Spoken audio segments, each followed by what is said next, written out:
Our very, very first job, our very first commercial job, was for Buell Planetarium, which is a science organization here in Pittsburgh, still is.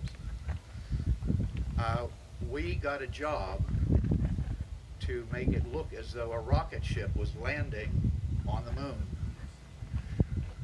Okay, well, how do we do that? The planetarium had constructed a rather large moonscape, and it was up to us as to how we made it look like a rocket ship was landing on that moonscape.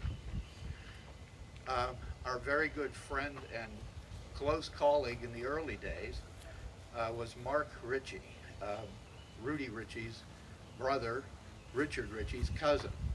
Mark was a certifiable genius. He really was. He had a genius of mathematics.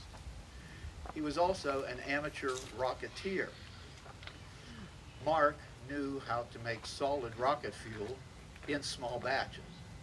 So, who do you call? You call your friends.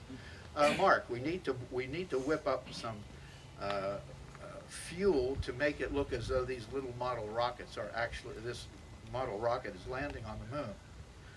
Mark said, sure, I can tell you how to do that. And Mark was quite skillful at whipping up batches of this mixture to convert it into rocket fuel. And by the way, it's very close to what they actually use. So Mark instructed us, and we were experimenting. I think it was on a Sunday morning. We should mix up, George, we should mix up a batch of rocket fuel, but it's Sunday morning, Mark's probably not around. He instructed us pretty well. I think we can do it ourselves. And George agreed. Why are you laughing? What could possibly go wrong?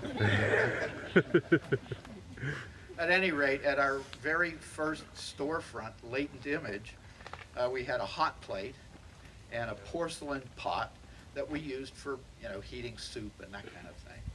So we poured the ingredients for our rocket fuel into this, and one thing that Mark never let us forget, as you heat this concoction, don't let it get too brown. Well, too brown is sort of a relative term, but we thought we had it. So, in go the ingredients. It was George's job to stir the pot. It was my job to hold the pot because it was just a little hot plate. So, I'm holding the handle. George is stirring, and it's looking good.